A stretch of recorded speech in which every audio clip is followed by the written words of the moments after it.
Hey, good afternoon, everyone. It's Carm Capriato. It's 12 noon East Coast time. We do this every single Tuesday at noon. Guest host, lots of great knowledge, and a virtual shop tour. And one of the things I always love to say is you could be a fly on the wall right here and just listen and learn something really cool, something instructive and or revealing. We're going to have fun today. I have two great guest hosts. And by the way, the reason you're here is you're going to learn all about this beautiful brand new build over at the Koyman's place, the Ultimate Auto. You're also going to hear all about turning customers into clients. Let's see who's with me. Steve Finzel, who's going to come on and talk about this customer to client thing, which, Steve, thank you for bringing this to us. It's critical. It's an important, and I love the fact that you call your customers clients. Yep.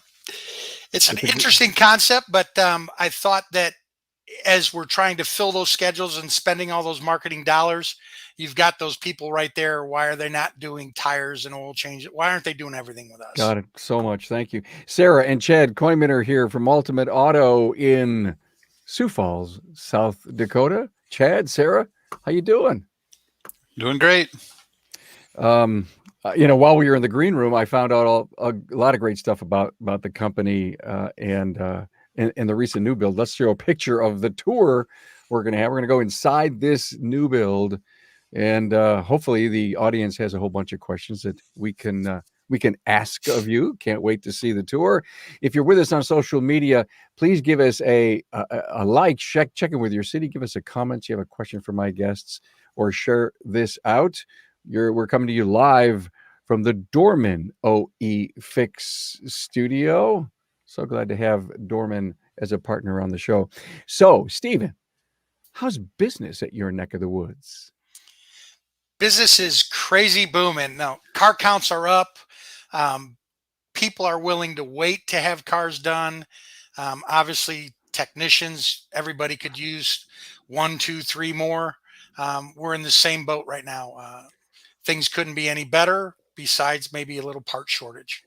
Well, thank you for saying that. Can I get up on my soapbox for just a minute?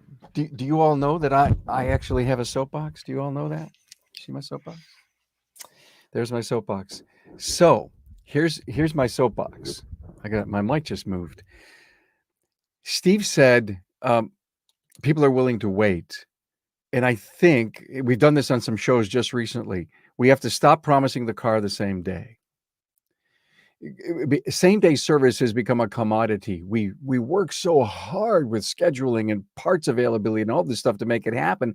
And COVID has allowed us, guys, tell me if I'm right or wrong, an opportunity to say, hey, we need to do some really good research and testing, but we also may have a parts problem. So if you've got the time, maybe I have a loaner, maybe there's an Uber to do or a shuttle to get you home. And think of the stress it relieves from your supplier at the parts store who can't find people to drive the parts to you. The whole world of hotshot almost needs to go away, and we need to almost take it down a notch or two. And I'm saying this to the industry because I believe it's an important evolution of post-COVID for us. Chad, Sarah, agree or disagree? Yeah, no, it's definitely changed the way we fix cars. I agree. People are booking their cars out longer. Typically we're booked out about a week and sometimes up to 2 weeks, and people are waiting for it. Well, good for you. Glad you're here. How is your business, by the way? It's been busy. We built a new building and took off running right off the get-go. So we've been very pleased with that. So. Well, we can't wait to see it. I think, again, as I said, thanks to Dorman for partnering with. Dorman Products has become an incredible engine for innovation. They are constantly bringing new replacement parts to the automotive industry, and they routinely release tens of thousands of parts across all different categories. Now, why do they do all of this? To enable technicians the freedom to fix their customers' cars and trucks. To do this, Dorman has dedicated teams focused on different aspects of the vehicle to ensure that they are meeting the needs of the aftermarket. Although a lot of their parts are reverse engineering of original equipment, they also redesign and redefine solutions such as their loaded knuckles or programmable electronic power steering rack. Dorman has invested in these OE Fix innovations to help you save time, your customer money, and prevent vehicles from coming back to your shop. In certain cases, Dorman will manufacture aftermarket replacements so you aren't forced to go back to the OE. Hey, want to know more about Dorman? Visit dormanproducts.com/tour. And each week, everyone, we have a trivia. This is really easy. What year did the first Soccer Mom minivan debut?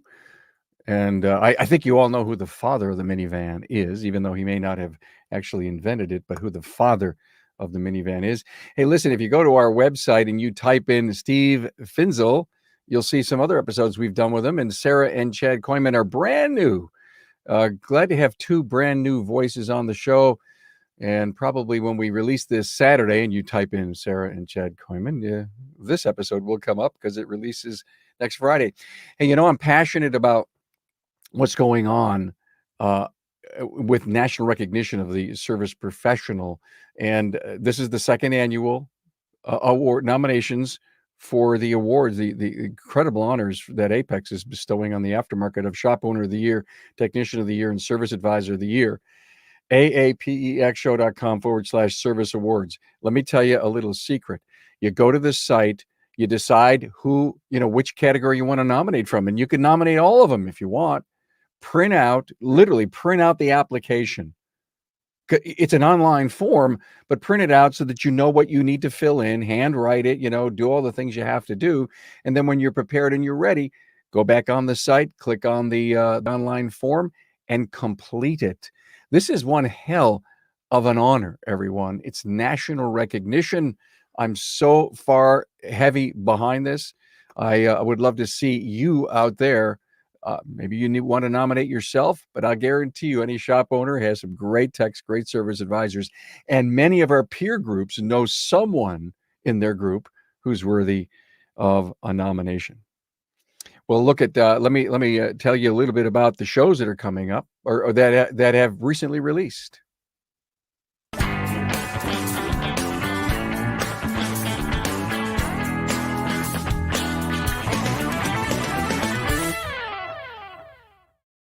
Okay, everybody, great episode today. Trust me, you gotta listen to this one. Dealer technicians build a shop partnership. They left together, built this great shop. They're 6 years in. They have some credible stories to tell about their path to their success today. Barry Barrett came out with our part 7 episode on the EOS, the Entrepreneurial Operating System. It's the last episode. It's called Traction. If maybe you've read the book Traction, then this episode's all about that. And then Barry and 3 other shop owners who are implementing EOS are going to come on, and we're going to do a panel discussion maybe within the next month and a half.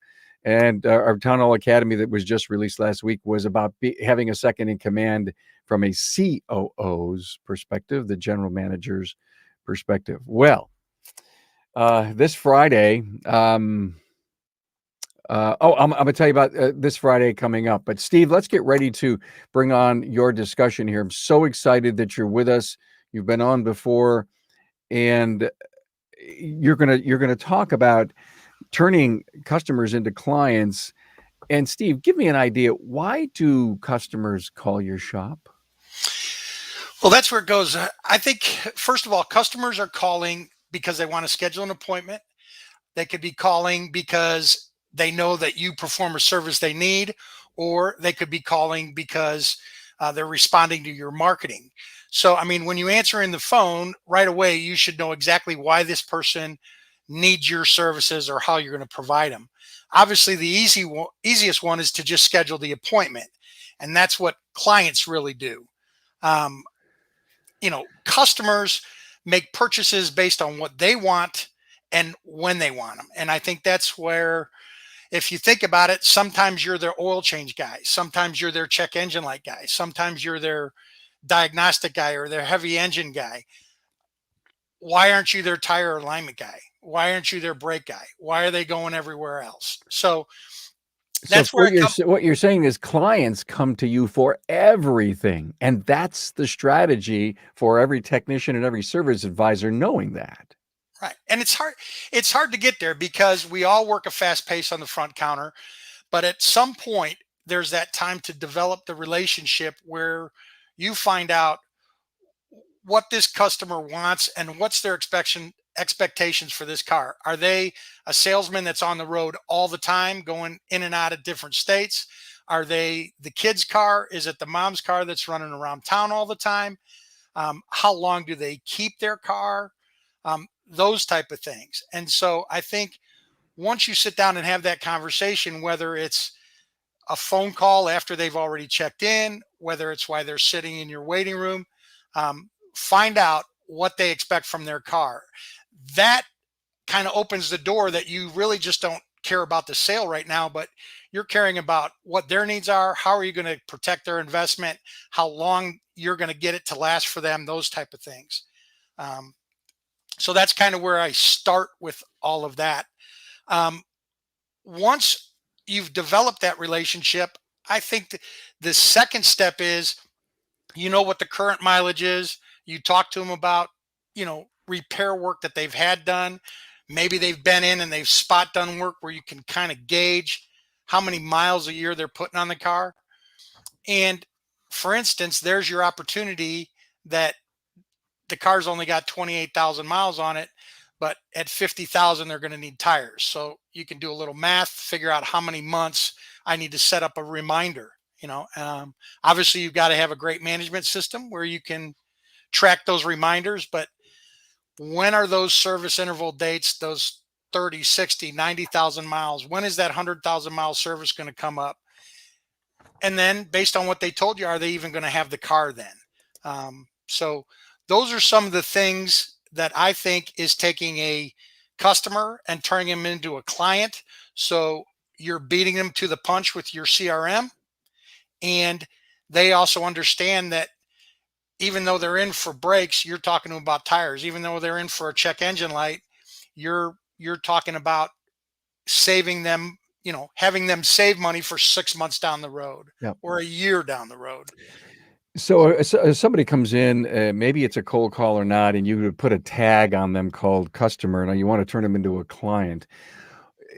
The word trust to me is something I know you're going to cover, because to me, I don't think you become a client if there's no trust there. But how hard do you guys work on that first impression, Steve?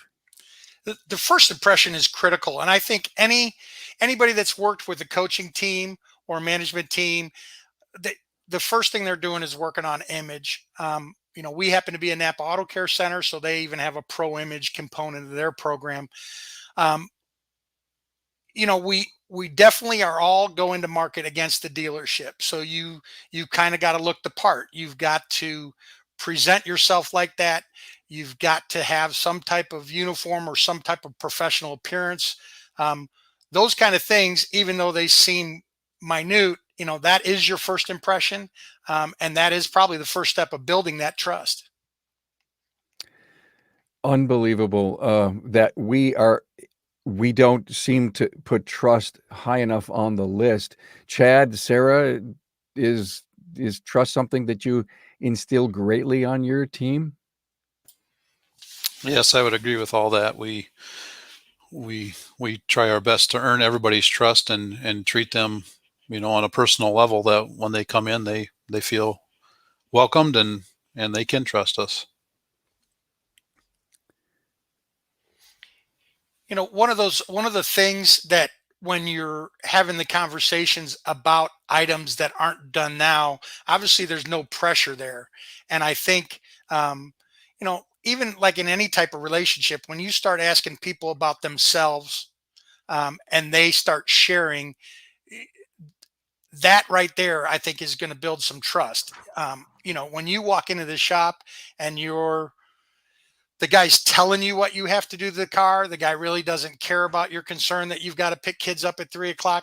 All of a sudden, you don't feel important. You don't feel like you're part of the decision making and those type of things. So again, that's what builds that trust, by having those conversations about what are your needs, what are your expectations. Here's where I can fit in.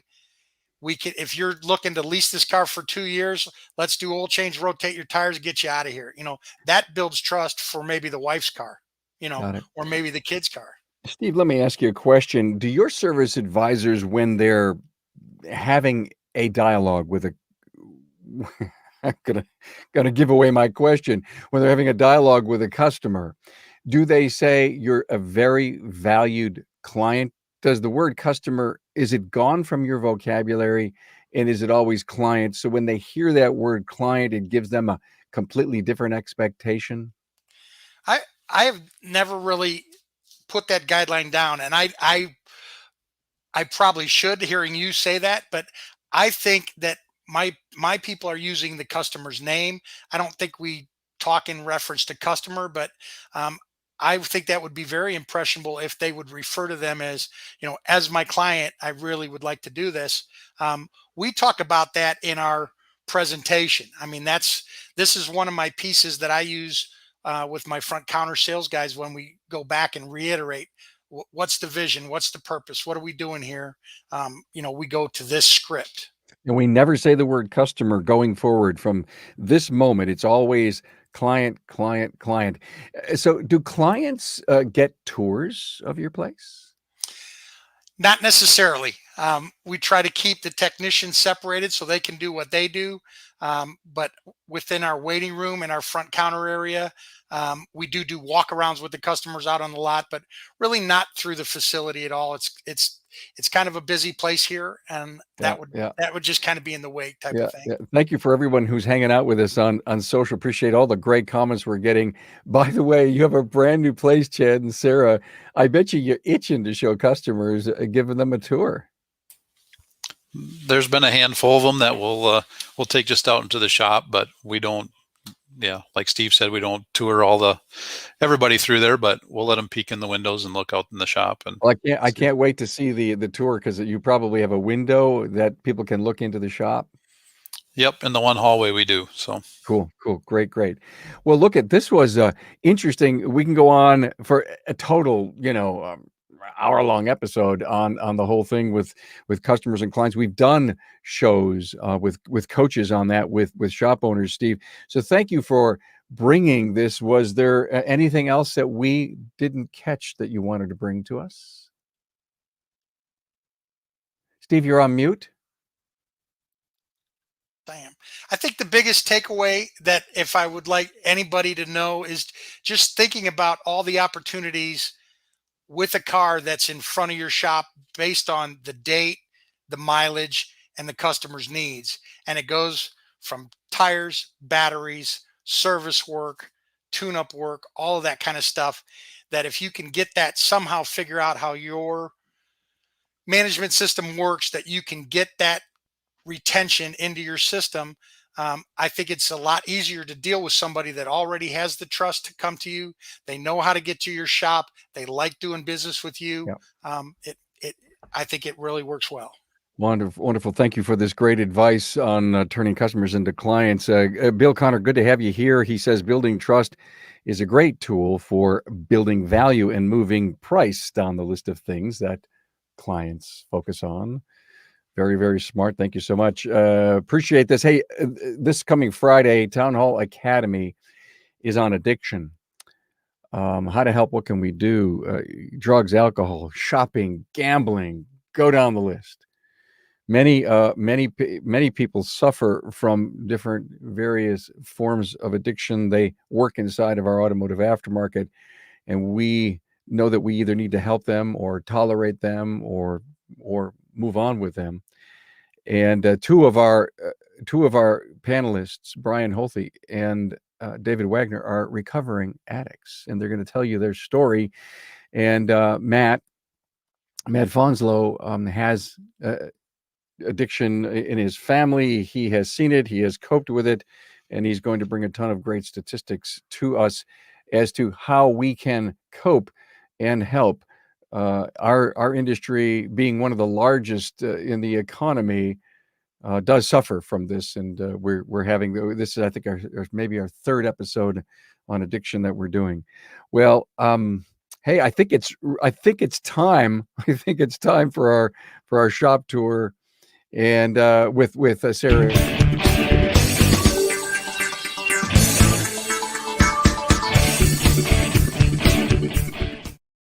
Sarah and Chad Koyman from Ultimate Auto in Sioux Falls, South Dakota. I can't wait to see this new build. Take it away, guys. All right, so there's the front of the building there.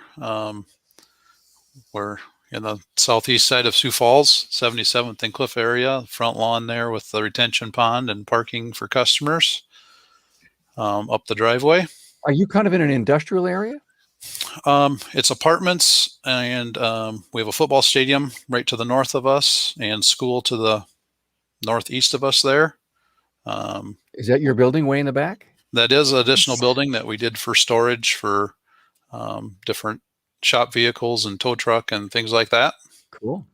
Nice. And we'll go through the front door here. Got our customer drop-off box on the left of the door there. And here's our service advisor area. Nice. Right now we have one advisor. We're hopeful to get a second one up there, and then just a small customer waiting area there with counter in the back and stuff for coffee, water. How many waiters? A lot?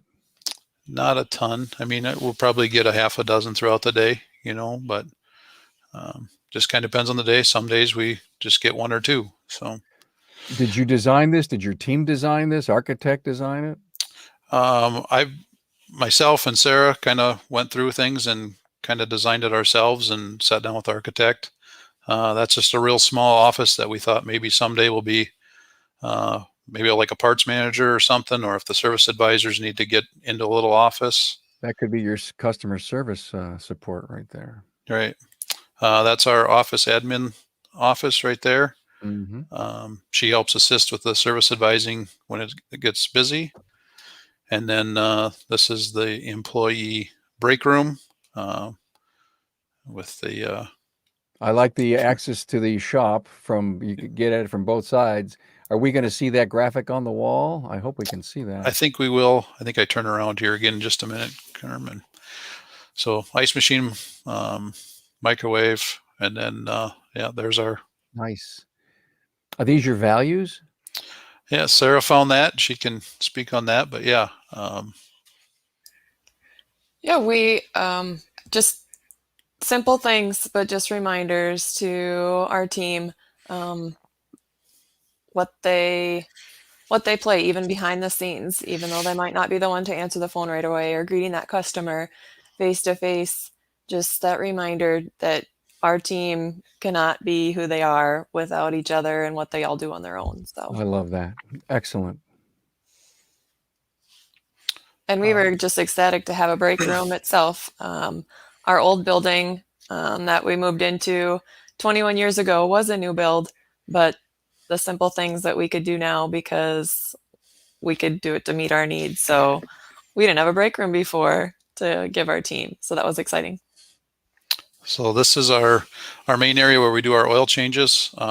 It is drive on. We can drive into the shop or back out the door, either one. Did that so if we do get another longer vehicle, we can get it onto one of the two posts that you'll see in a little bit later. Is the shop air conditioned? It is all air conditioned. Yep. Wow. So a couple tire machines, one balancer. We'll take you into our parts room, supply room. That's interesting to have it right there in the center of the shop with access both sides. Yeah. Just thought it would be convenient. Mainly oil filters and some small stuff, fluids. But then our air compressors in this room. We've got a refrigerated dryer on the air system, and then just some equipment and wiper blades, things like that are there. Sure. This side of the shop, we have, there's a spot right there that's basically a flat stall. And that's the main drive that the guys come in for the service area. And then our coolant tanks and all our new oil is on that north wall of our shop. We've got waste oil heaters, and then we've got 6 hoists on the west wall. Our alignment rack is in the corner. Is that a waste oil furnace? It is a waste oil furnace. There's actually 2 furnaces in the shop. And then there is 3 backup furnaces with AC on them. So we can heat it with natural gas if we ever needed to. And we're looking at the exit door right there. That is the south door on the front of the building there. That's the exit. So Correct. So lots of lights. I like the windows on the sides. That does bring in the natural light, and you must have LEDs everywhere, right? it is all LED lights. We've got a big ass fan up there to help keep some air moving. We've A BAF. yeah. And then we've got the overhead exhaust system. I'll show you the other waste oil furnaces in that corner, and then you can see one of the AC and natural gas furnaces above that. Mm-hmm. So when you got ready to design this, did you get input from the team? Yeah, I did a lot, probably more from my advisors than some of the techs, but we did talk about it. Kind of showed them some plans and asked them what they thought, and got some suggestions. But I was a tech for a while, and so I kind of knew how things worked in the shop. What kind of difference, Chad, has this new building made in your business? We changed about 6 miles from our old location, so some of our clientele has changed as well. We're getting a little bit newer vehicle than we probably did in our old location, so that's been the biggest thing. Also, the higher ceilings, the bigger area. For instance, we had an enclosed trailer in there a couple weeks ago that we repacked wheel bearings. It's pretty nice when you can back one in there, work on the wheel bearings, and being air conditioned. So before that was an outside job. So. The team, the work environment, your team just had to be ecstatic to come into work in a building like that. Yeah, everybody doesn't think they probably need air conditioning in a new facility, but after they've been in there working this summer in the air conditioning, the bright lights, the taller ceilings, they're all pretty happy that they get to work in there. Excellent. That's our parts receiving area, and returns, where those come in, and then we're going to go upstairs here. That's a long stairway. That is a long stairway. Yep.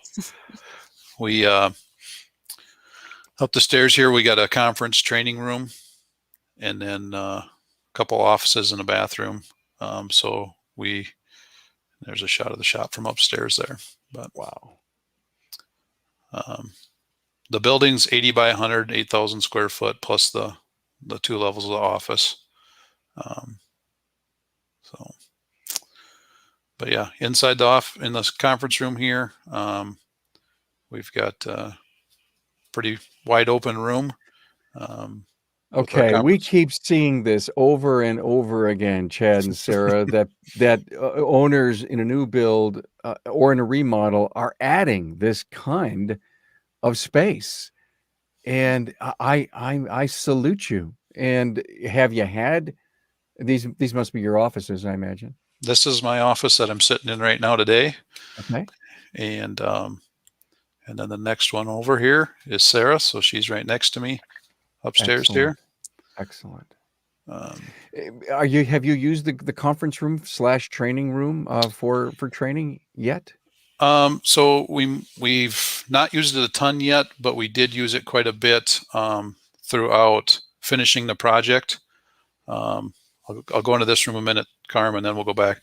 So here's our upstairs bathroom. We put a shower in the bathroom. Nice. So we've got a couple techs that travel a little ways to come.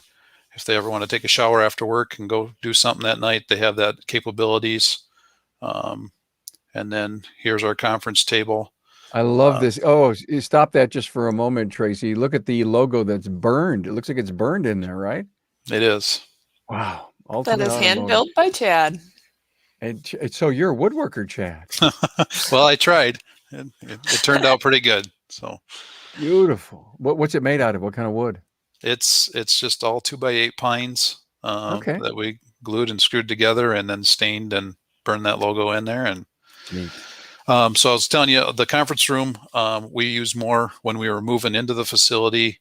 We had everybody up there. Our whole staff was up there for dinner, things like that. It's what we've used that for. We planned some staff meetings that will be up there. we do noon lunches with our guys, and we're going to start using that room for that, to be able to sit around a table and visit. Excellent. Wow. What do you think? Steve wants to build a new building soon. And did you get any ideas? I did get some ideas. We also have the upstairs conference center for training. We do a lot of training and a lot of apprentice program type work. So I think that's key space to have, especially what we all went through the last year. Well, this was a great tour, guys. Thank you so much for bringing it to us. We wish you all kinds of great success with a brand new building. People want to go inside and see what it's like and become a client. I'm sorry, become a client. I should hit myself for this. Hey, don't forget the podcast comes out as today. The podcast comes out each and every Saturday as a podcast, standalone by itself. We're up on YouTube. As soon as we hang up, we're on YouTube here. Hey, here's our trivia for today. What year did the first Soccer Mom minivan debut? It was 1984, everyone, when the Dodge Caravan and the Plymouth Voyager made their debut. And in the day since his death at 94, Chrysler's Lee Iacocca has been rightly lauded as the father of the Mustang, and from his days at Ford, and the brand savings K car from his time at Chrysler. However, Iacocca did not invent the minivan any more than Ray Kroc invented McDonald's. Rather, both men had the vision to see the massive potential of their respective products and the will and smarts to bring them to market. So Lee Iacocca is all over that minivan. I'll bet you guys have worked on enough of those, right? Hey, next week, Rena Rennebaum is going to be with us, the CEO of Empowered Advisor. No, Rena is going to talk a lot about the service advisors. And Carl Hutchinson's from Complete Automotive in Springfield, Missouri. Now, guess what he's going to talk about? He's in the middle of construction on a place that he bought, and he's kind of, if you will, refabbing it before they move in. And Carl's going to give us a tour of the work in progress. Hey, this was fun. Thanks to Steve Finzel from Finzel's Master Tech, Terre Haute, Indiana, as we talked about turning customers into clients, and a beautiful, beautiful shop tour from Sarah and Chad Koyman from Ultimate Automotive, Sioux Falls, South Dakota. Good to see you. Thanks for being here, everyone. Thank you very much, Carm.